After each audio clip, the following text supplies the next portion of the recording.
Okay, let's talk about the free radical anti-Markovnikov addition of HBr.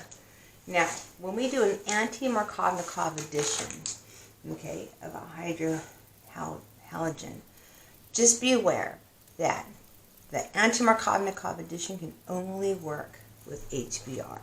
Doesn't work with HCl. Doesn't work with HI. Okay, so just be aware. Now, why is that? Turns out that HBr, when we do the free radical addition, tends to be exothermic, forming the actual radicals as endothermic for HCl and HI. That's why it can't be done. Now, let's take a look and compare what we're talking about in terms of the addition. So if I take 1-methyl cyclohexene, so here's my cyclohexene, 1, 2, so 1-methyl, and I add HBr, then, according to Markovnikov's rule, you would have the hydrogen go on the carbon with the most hydrogens, which is right here. This one has 1 hydrogen, and the bromine will go here. And if you remember the mechanism, you first add your electrophile, and we want the most stable intermediate, which turns out to be a tertiary carbocation. Okay, so this is a Markovnikov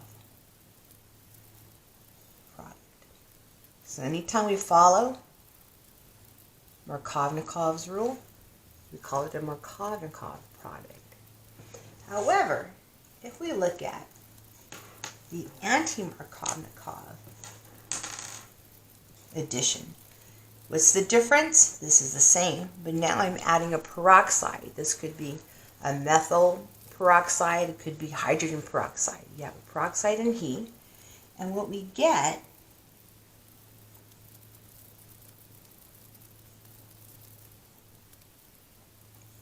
is the anti-Markovnikov. It turns out my hydrogen goes on the carbon that has the fewest hydrogens, and the bromine is going on carbon that has the most hydrogens. So this is the opposite regiochemistry, and that's why we call it anti-Markovnikov.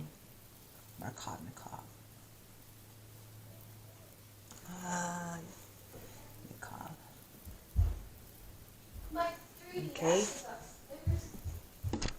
anti-Markovnikov. Okay, so what's happening by adding peroxide that allows us to make an anti-Markovnikov? So now what we've done is not only do we know how to add HBr across my alkene, but depending upon what we put in our reaction mixture, we can actually dictate the type of product we get at the end. So let's take a look at the mechanism.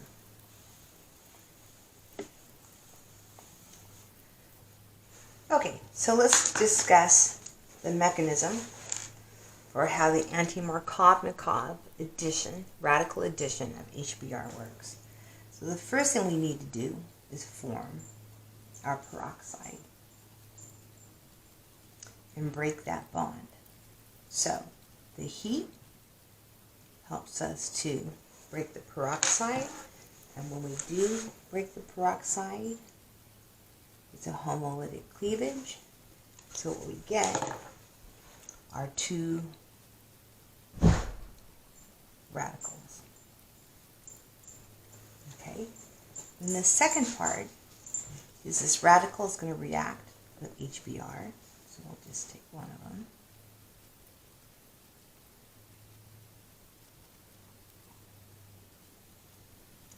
Okay, when that happens, 1 electron reacts with the radical, and the other electron goes on to my bromine atom. So what we get is an alcohol and a bromine radical. Now, my bromine radical reacts with my alkene.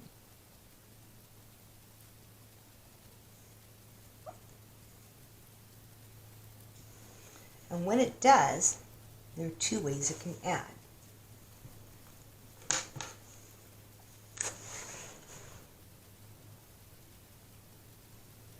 In red, you can add on to this carbon,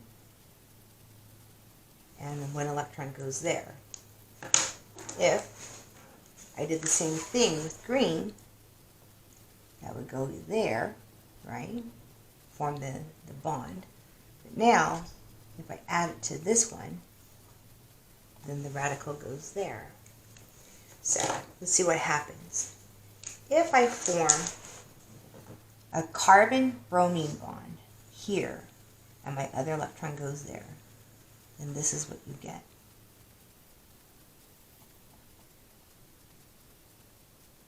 Just a little smaller. Let's see what I'm talking about. Not overwriting my lone parent alcohol. Okay. So I get a radical here, and now here I've added my bromine down here. Okay, in green, what I've done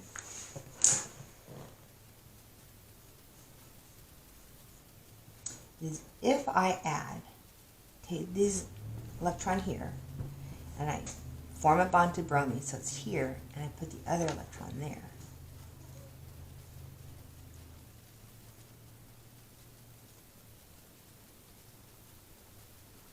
And this is what I get.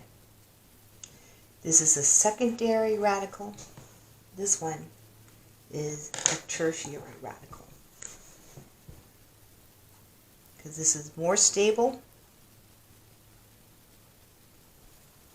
you're not going to see any of this.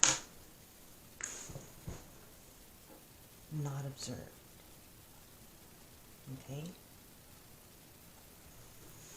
So, once we do that, then we know, we just follow the red one. Now that I have this, if I take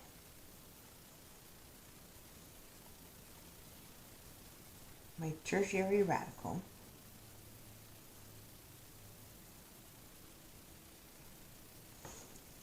and I react it with HBr,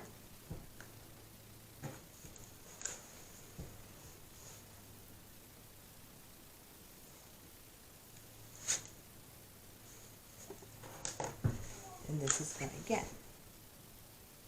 This electron goes there, and the other electron goes there.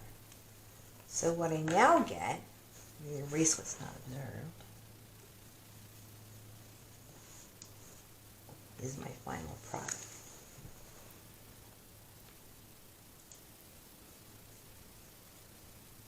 CH3 there. I've got my hydrogen here. Let's see where it comes from. Hydrogen and a bromine here.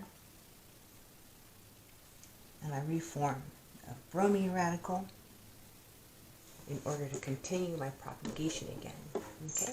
So this is essentially initiation, and these are propagation. So this is propagation.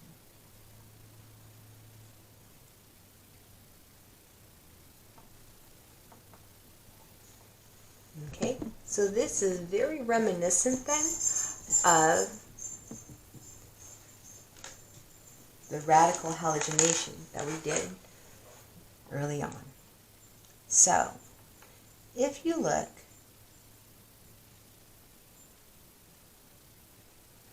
at your final product, since my electrophile went on the carbon that had the fewest protons and my nucleophile went on the one that had the most protons, this is considered anti-Markovnikov. But it should be noted, and I think that's why I think knowing your mechanism is essential. It should be noted that when you look at your mechanism, you are actually creating the most stable intermediate. In both cases, you need to create the most stable intermediate. It just turns out by creating a radical, your most stable intermediate places your bromine on a carbon that has more hydrogens than you would if it's just HBr.